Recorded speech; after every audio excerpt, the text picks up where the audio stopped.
Hi, I'm Meg. Welcome to Plant Fit Meg. Welcome back to the channel. Today I want to talk about all or nothing mindsets, how to avoid self-sabotage, and letting go of perfection.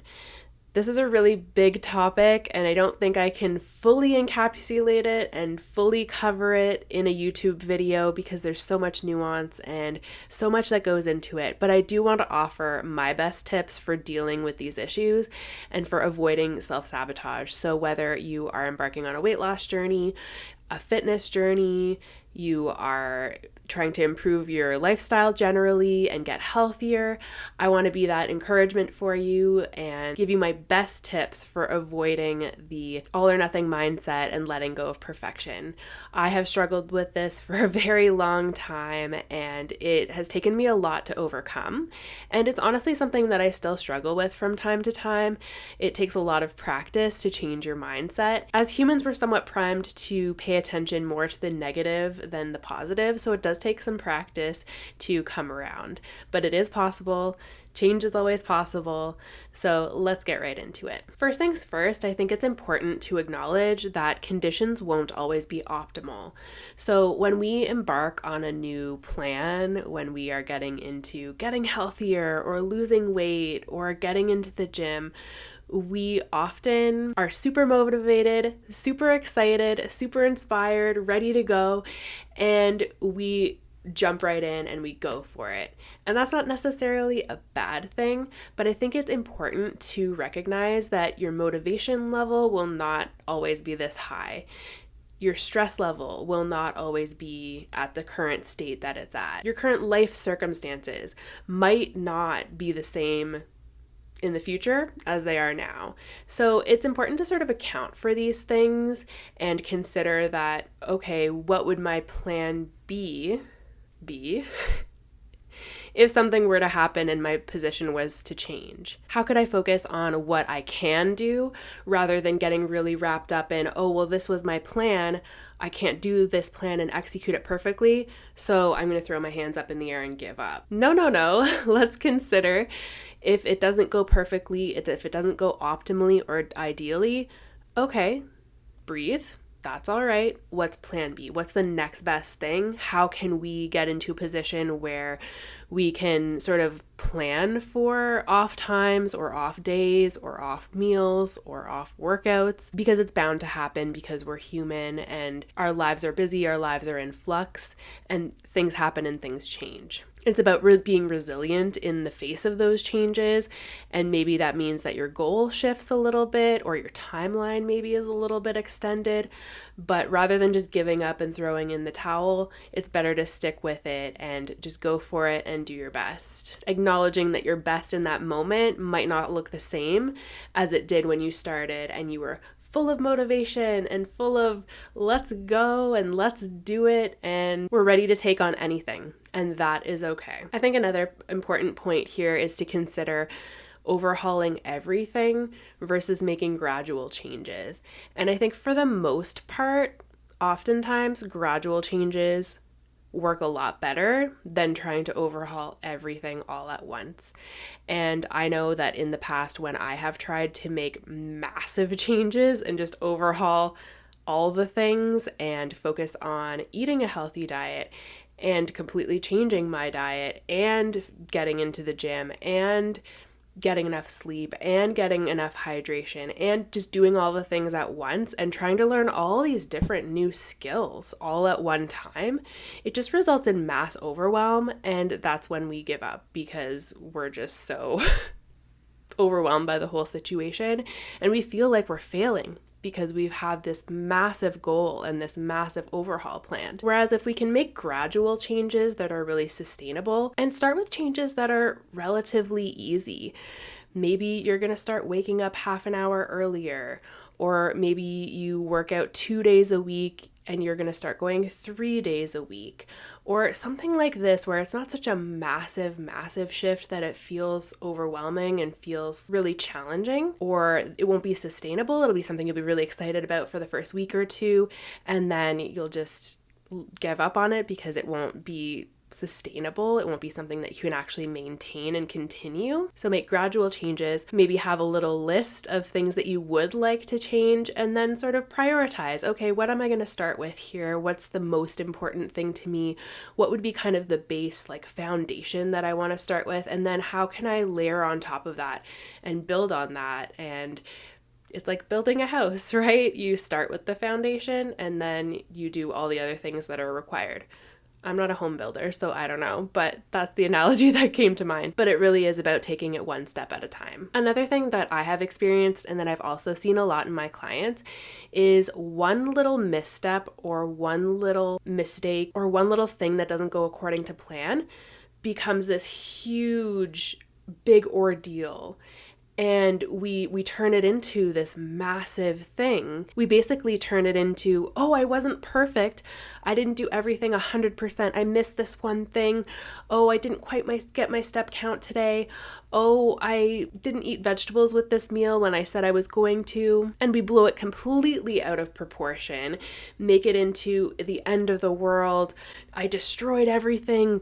I ruined my progress. And we just give up. We just go completely off the rails and just slide into the next choice that's not part of our plan, and the next choice, and the next choice. And it snowballs and it turns into this huge thing. Whereas if we can change our mindsets and if we can look at these little things as just blips. I like to use a car analogy. So if you're driving along and maybe you hit a little bit of gravel on the road or a speed bump, and it's just a little blip, a little bump, a little texture in the road, and it feels a little different. It might be a little jarring, but it's okay. You are going to still continue on your path down the road and keep going to where you want to go and get to your destination. And I think for a lot of us, we just hit that blip and it just throws us completely off. And with the car, it's like you would go on a detour and you just stay on that detour for a very, very long time until you're able to get back to the road that you want to be on to get to where you want to go. And so if we can just see these things as little moments, little blips, little errors, little missteps, and it's okay. We're not perfect, and that's all right. And we can learn from it, and we can move on, and we can move forward and make different choices the next time around. Make choices according to our plans and build that confidence of proving to ourselves that we do the things that we're going to do, and we're accountable to ourselves. And maybe you're accountable to a coach or a trainer or someone else in your life. Maybe you have an accountability buddy, but you're not immediately so hard on yourself and turning it into this huge, huge thing. Remember that a fail is a first attempt in learning. And these things, learning how to live a healthy lifestyle, getting into a new routine, it's a skill like anything else. It's like learning a musical instrument or a new language. It's going to be difficult in the beginning. It's sort of challenging. You don't really know what's going on. And it can take some time to sort of get into the swing of things and get into a good rhythm and get into new habits. But it's absolutely doable. You just need to stick with it, and then you'll get to where you want to go. Another thing I see a lot with my clients and that I have seen in myself is calling certain choices good or bad, and then linking that to I and myself am good or bad, or a success or a failure. And I think it's important to disconnect that moral value of good and bad to decisions that we make, and also to whether that makes us good or bad people. It's all just choices. And sometimes we're making choices that are in line with our plan and in line with our goals. And sometimes we're not.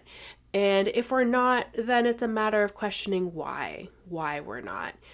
Why are we having an issue with this?